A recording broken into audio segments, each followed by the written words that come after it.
भारतीय वायुसेना में 1980 और 90 के दशक से सेवा दे रहे Mi-25 और Mi-35 हेलीकॉप्टर्स ने कई युद्धों और मिशनों में कमाल दिखाया है। इन्हें अपनी मजबूती के कारण उल्ट्रा टैंक भी कहा जाता है। लेकिन अब समय बदल गया है और आधुनिक युद्ध के लिए हमें ऐसे हेलीकॉप्टर चाहिए जो रडार की नजरों से बच सकें और सियाचिन जैसी ऊंचाइयों पर भी आसानी से लड़ सकें।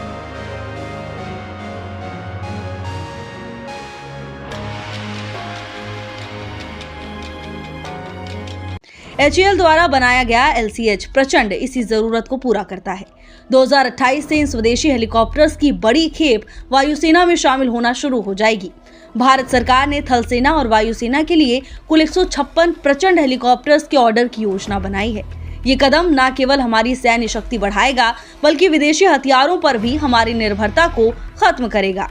इन सोवियत हेलीकॉप्टर्स ने दशकों तक भारत की सेवा की है, लेकिन अब तक ये तकनीक में पीछे छूट रहे हैं।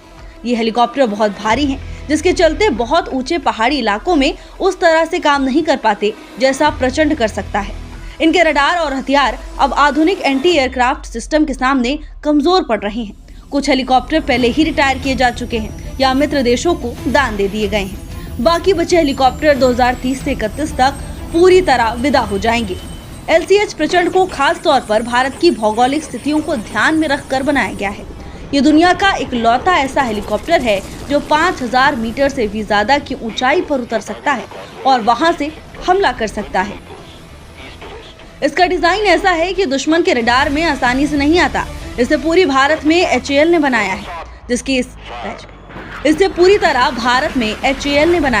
जिससे इसकी मरम्मत और देखभाल बहुत आसान और सस्ती होगी।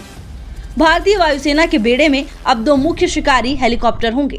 भारत के पास पहले से ही 22 अपाचे हेलीकॉप्टर हैं जो भारी गोलीबारी और सटीक हमले के लिए जाने जाते हैं।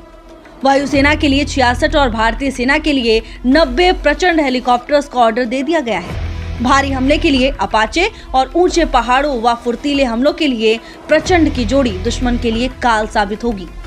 वायुसेना की ये योजना बहुत व्यवस्थित है ताकि सुरक्षा में कमी न आए।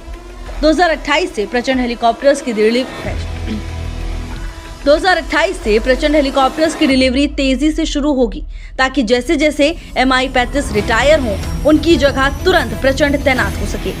और इस बदलाव के बाद भारत के हमलावर हेलीकॉप्टर दस्ते में ज्यादातर हिस्सेदारी स्वदेशी तकनीक की है। भारतीय वायुसेना का ये फैसला पुराने दौर के अंत और एक आधुनिक स्वदेशी शक्तिशाली भविष्य की शुरुआत है।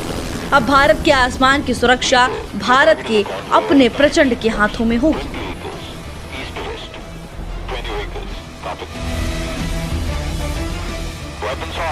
Weapons up. Fire.